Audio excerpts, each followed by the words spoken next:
Olá, queridos amigos, queridos companheiros que acompanham o Centro Espírita Allan Kardec da cidade de Campinas, aqui pelo canal do YouTube. Que a paz do Mestre Jesus seja presente em todos daqueles que aqui estamos. Hoje nós estamos aqui para dar continuidade nos nossos estudos a respeito do Evangelho segundo o Espiritismo, e nós estamos no capítulo 4, que tem por título Ninguém pode ver o reino de Deus se não nascer de novo. Esse título é uma referência, é um trechinho da fala de Jesus com Nicodemos, que nós encontramos lá em João, no capítulo 3, nos versículos 3 adiantes e anteriores. Hoje nós vamos falar sobre os itens 18 a 22, 25 e 26. Na realidade, nós estaremos falando sobre os laços de família. Como são fortalecidos esses laços de família, como que eles são rompidos. Mas antes de nós iniciarmos a nossa fala sobre o Evangelho de Jesus, à luz da doutrina espírita, eu convido a todos a fazermos uma oração para nos fortalecer, para nos aproximarmos da espiritualidade amiga, de Jesus e do nosso Pai que é Criador. Pai de misericórdia e bondade infinita, nós aqui estamos, Senhor, mais uma vez, na busca do conhecimento, na busca do entendimento, através dos ensinos de Jesus, através dos esclarecimentos abençoados que os Espíritos superiores nos trouxeram, para que assim nós possamos, Senhor, transformar as nossas vidas, nos tornando pessoas melhores, pessoas que cumpram com seus deveres perante Ti. Te rogamos o Teu amparo, a Tua proteção.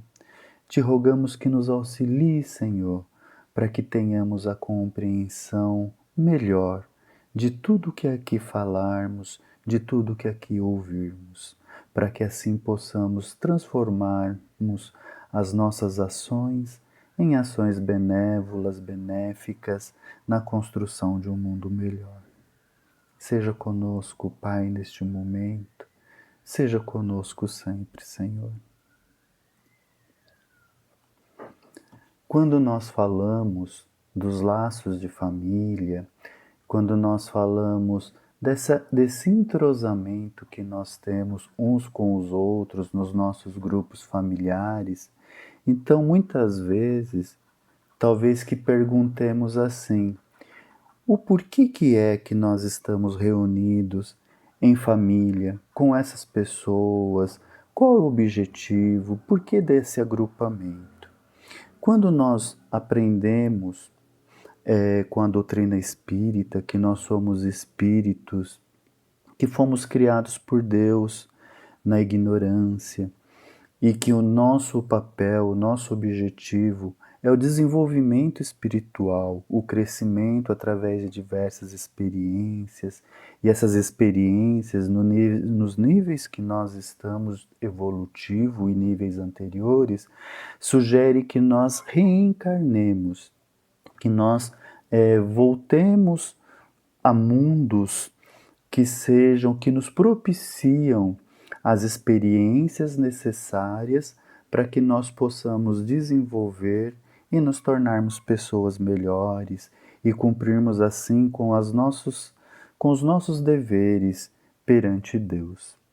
Então, nesse sentido, a família é fundamental, porque é no seio familiar, quando nós estamos falando do ponto de vista dos encarnados, que nós temos as experiências da vida, as experiências para que nós possamos treinar a nossa humildade, a nossa paciência, a nossa bondade, o nosso amor verdadeiro, o nosso senso de caridade. Porque no convívio entre os familiares, naquele dormir e acordar, e estar próximo e entender a necessidade de um, a necessidade do outro, buscar ajudar ou não, dependendo de como nós nos portamos perante esses familiares, nós vamos tendo uma oportunidade bendita de nos tornarmos pessoas melhores e assim ir construindo esse nosso ser mais evoluído, esse nosso ser mais moralizado, que vai cumprindo com seus deveres perante os desígnios de Deus e assim nos fortalecendo na caminhada e nos tornando partícipes da criação, qual é o nosso papel pelo qual fomos criados. Então, quando nós falamos da família, a nossa família verdadeira, aprendemos com a doutrina espírita, que não é essa família encarnada que nós temos. Ela sim serve bastante para o nosso desenvolvimento, para o nosso progresso. É necessário. No entanto, a nossa verdadeira família, nós nos ligamos por laços espirituais. Então, na espiritualidade, nós estaremos juntos com aqueles que nos afinizamos pelos nossos propósitos de vida, pelo nosso grau evolutivo, pela forma que queremos trabalhar. Então, essas afinidades nos unem e ali nos tornamos família. E são essas famílias espirituais as verdadeiras, porque na família terrena, muitas vezes, podemos reencarnar membros da mesma família verdadeira espiritual. Então, reencarna um, reencarna outro, para poder cumprir algum propósito perante as leis de Deus, que muitas vezes o propósito de desenvolvimento, de aprendizado, de transformação, de reparação de erros, não é? Então, muitas vezes estamos juntos, mas outras vezes pode ser que pessoas, espíritos que não são afins, que não pertencem àquela família, reencarnem naquele núcleo familiar material, com o objetivo, algumas vezes, de ajudar as pessoas a repensarem a conduta, a repensarem a postura de como agir, de como não agir, né? Muitas dessas pessoas, a gente fala no nosso linguajar popular, que não fazem parte da família, isso é uma verdade, né? A gente fala assim, ah, fulano parece que não faz parte dessa família, vai ver que foi adotado, às vezes a gente brinca. E, embora não percebamos, a maioria de nós estamos falando uma grande verdade, porque Deus permite que esses espíritos encarnem nas nossas famílias justamente para cumprir esses propósitos que eu vinha dizendo. Falei de propósitos bons, de ajudar, de evoluir, de ter percepções, mas outras vezes eles vêm nos provar, vêm nos testar, vêm resgatar, nasce para que a gente possa resgatar e eles também erros, desavenças passadas, não é? Então, é por isso que no seio familiar é o importante, e Jesus nos ensinou isso, o importante é nós sempre buscarmos a compreensão, não só no seio familiar, né? À medida que nós entendermos a humanidade como nossa família, do ponto de vista de que somos todos filhos de Deus, expandiríamos isso para todos. Mas, no entanto, enquanto somos ainda involuídos, o nosso teste, o nosso trabalho é fazer essa ligação, fazer essa relação com aqueles que estão próximos, mais próximos. Então, retomando, é treinar a compreensão, a compaixão, o ouvir, o acolher, o amar verdadeiramente, treinando. E muitas vezes o membro familiar não é aquele mais fácil, não é? Que muitas vezes não facilita para nós termos essas relações, termos essa postura. E é aí que nós somos testados. Se realmente sabemos compreender, se realmente sabemos acolher, se realmente estamos amando, ou pelo menos aprendendo a amar. Então Deus, como diz os antigos, escreve certo por linhas tortas. E eu falei assim, nós muitas vezes temos na família pessoas que são diferentes, difíceis, não é? Que nos testam, que nos forçam a agir de determinadas formas, mas vamos pensar de outro lado. E nós? Quem somos nessa família? Será que nós não somos este que veio testar o outro? Não somos estes que destoamos da família por conta das nossas opções de ações, pelas nossas opções de vida? É uma reflexão importante que façamos, porque ninguém quer ser o agente da destruição e do mal do outro. Todos, eu acredito, queremos crescer, evoluir, pelo menos foi para isso que fomos criados. Crescer, evoluir, desenvolver o melhor de nós e ir extirpando aquilo que nos colocam em situação ainda de inferioridade. Então, essa relação familiar, ela nos propicia isso. E é importante que nós enxerguemos qual está sendo o nosso papel, né? Qual que está sendo a nossa postura perante esses familiares, perante a vida? O que nós estamos agregando a esse grupo, ou o que nós estamos recebendo deste grupo, não é? Porque é nesse convívio que nós vamos evoluindo. E aí muitas pessoas, agora mudando um pouquinho o que estávamos falando, muitas pessoas falam assim: se a família material, ela, a cada encarnação a gente vai tendo uma, vai tendo outra, então quer dizer que desencarnado na nossa família espiritual é uma família gigante, enorme. Como que a gente vai fazer com tantos filhos, com tantos pais, com tantas mães? Então, se eu reencarnei 10 vezes, eu terei 10 pais, 10 mães, mais uns 50 irmãos. E isso prova que o nosso pensamento ainda é um pensamento egoístico, né? Que tínhamos?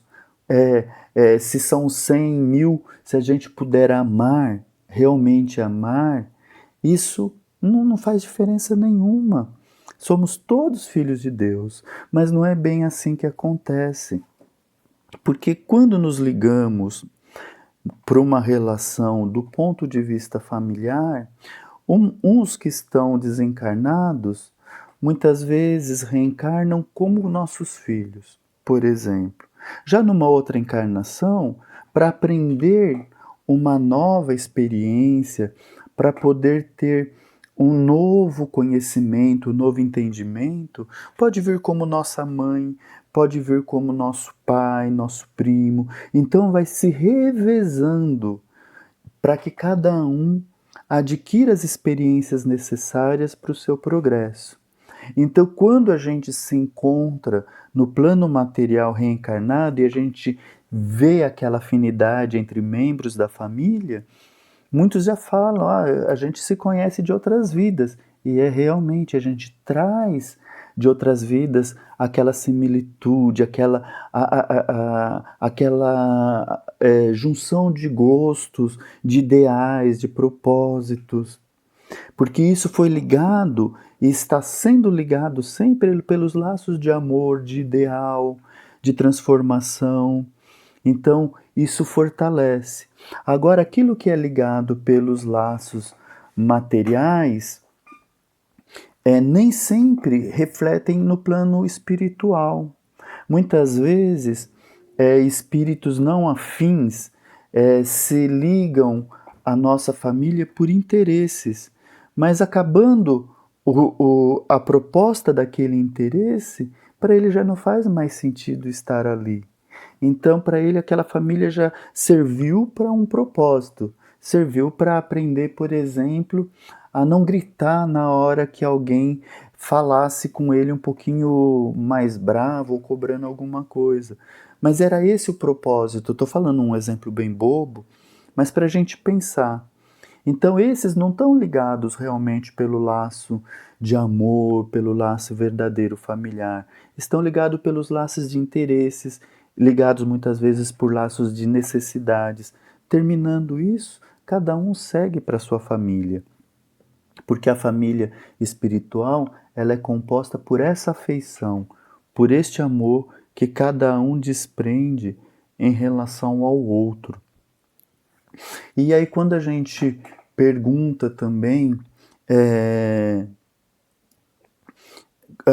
como a gente Kardec até coloca isso no texto que nós estamos comentando, que essa é a nossa visão do ponto de vista espiritual, não é? Mas tem pessoas que são anti a doutrina reencarnacionista.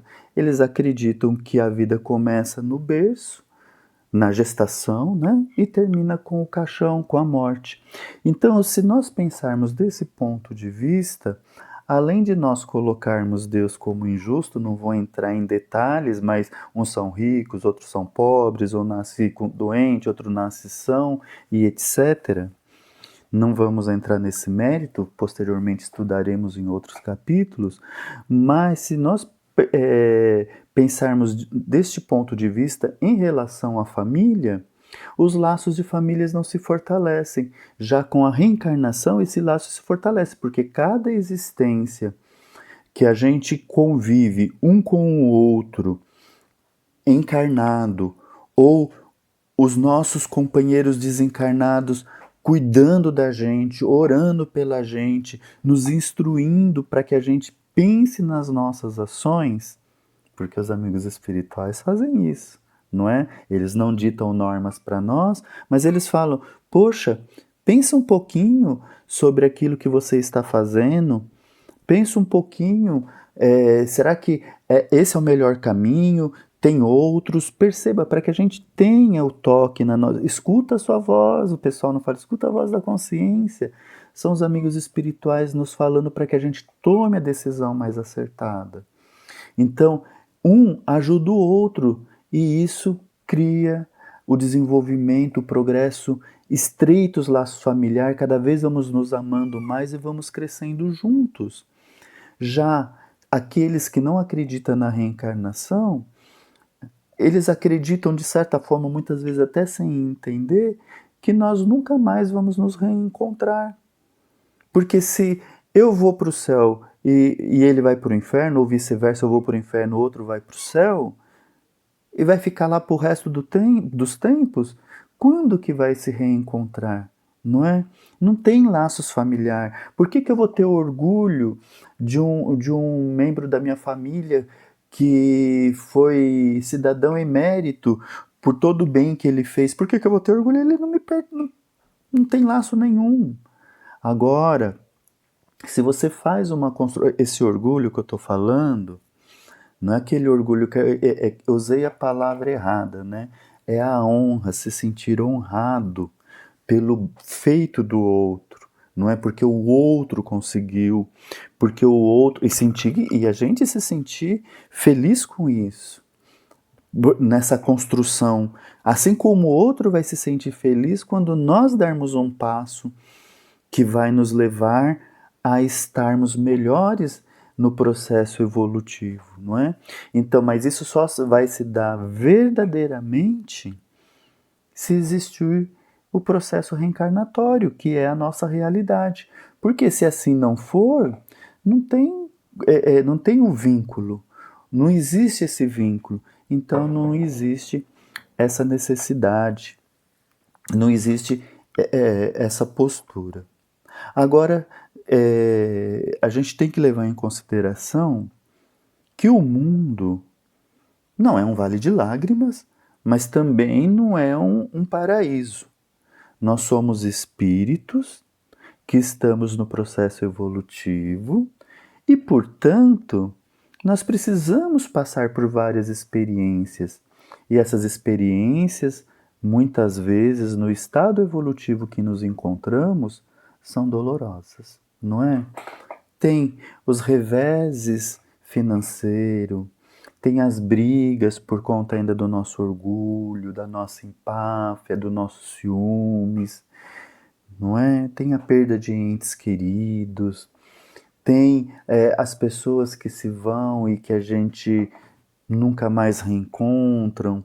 Então, tem várias coisas, as questões da natureza, as guerras, que tiram o nosso sossego, que não nos permite estarmos naquela paz, né, de não fazer nada. Isso é bom, porque isso vai nos fortalecendo, nos lapidando. Mas por conta disso, algumas pessoas podem até achar que a encarnação é uma punição. E foi perguntado isso para São Luís, né? A encarnação é uma punição ou é somente os espíritos culpados é que lhe estão sujeitos? Não, todos estamos sujeitos à encarnação. À medida que vamos evoluindo, vamos nos tornando menos etéreos, né? Menos materializados, menos ligados à matéria, e os mundos que nós vamos habitando talvez não seja mais o mundo reencarnatório, porque não vai ter mais a carne. Mas no nível evolutivo que estamos, nós precisamos dessas experiências carnais. Só que é uma punição, não é? Vai depender de como nós encaramos isso. Porque se nós encararmos a nossa encarnação como sendo um suplício, uma dificuldade, um mar de lágrimas, vai ser para nós uma punição. Por isso que às vezes, desculpa, às vezes muitas pessoas a gente ouve pedindo para morrer porque não quer viver, não quer passar pelas experiências, coitados.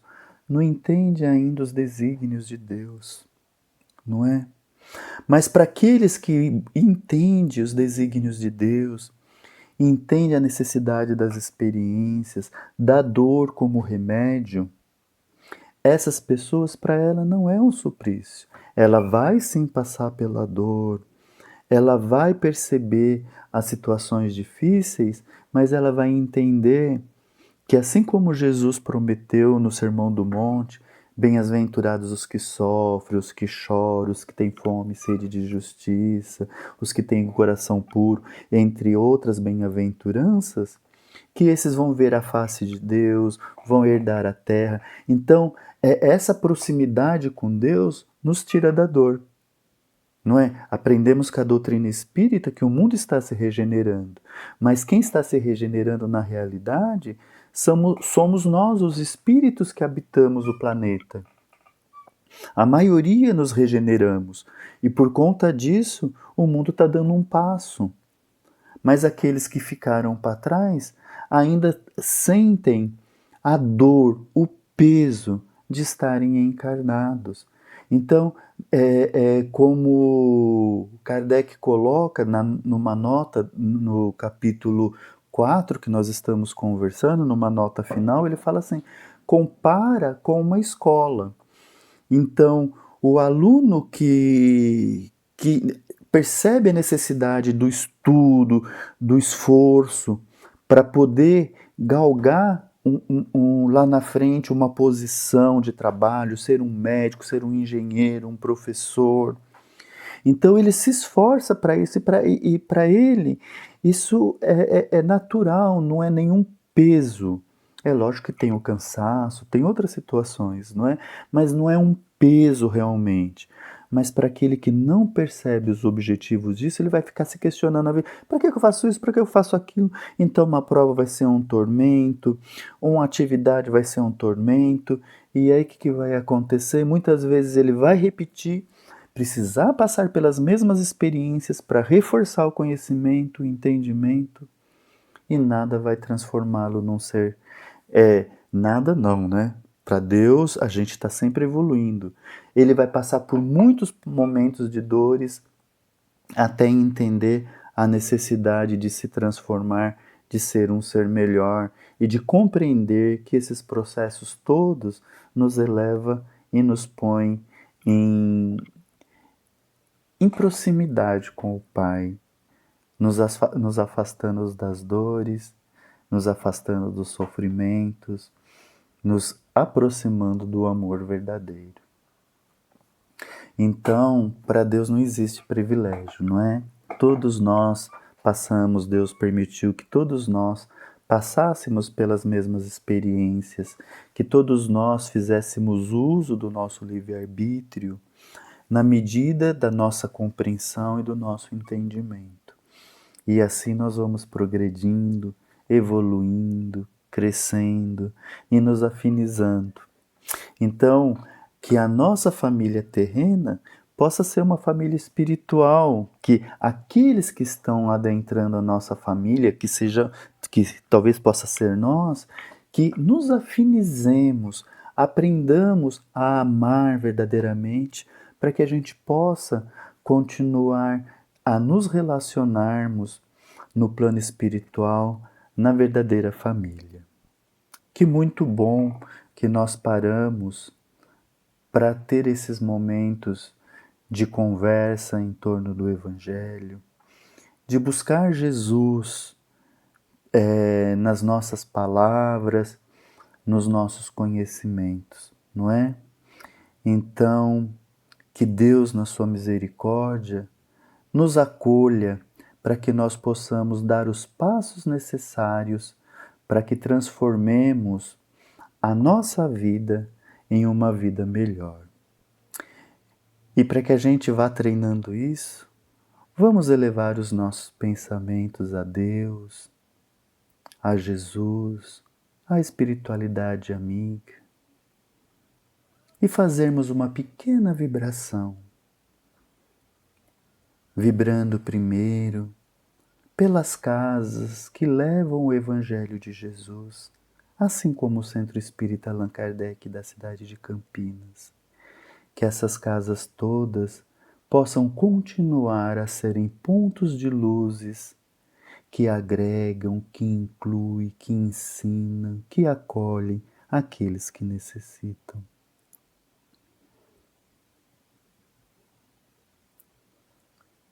Vibremos pelos nossos familiares, pelos nossos amigos, por aquelas pessoas que são os nossos próximos, mais próximos, desejando que todos recebam de Deus as bênçãos necessárias para que tenham equilíbrio, para que estejam fortes para a caminhada da vida.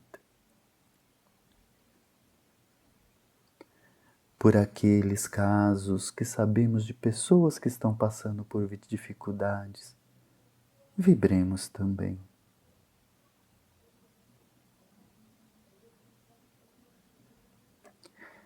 Deus, Pai de misericórdia, de bondade infinita, obrigado por ter permitido estarmos aqui mais uma vez, Senhor.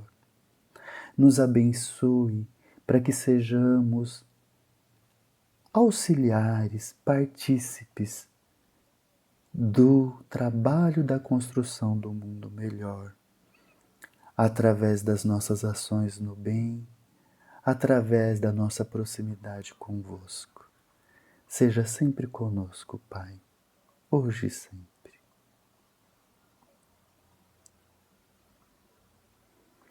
Agradecemos a presença de todos, a interação de todos conosco e desejamos que possamos estar logo juntos novamente e que todas as semanas vocês possam continuar acompanhando este canal e trazendo um pouco de luz para as suas vidas, ou melhor, trazendo luzes para as nossas vidas, porque quando agimos no bem, nós também transformamos o ambiente em que estamos presentes. Que Deus abençoe a cada um.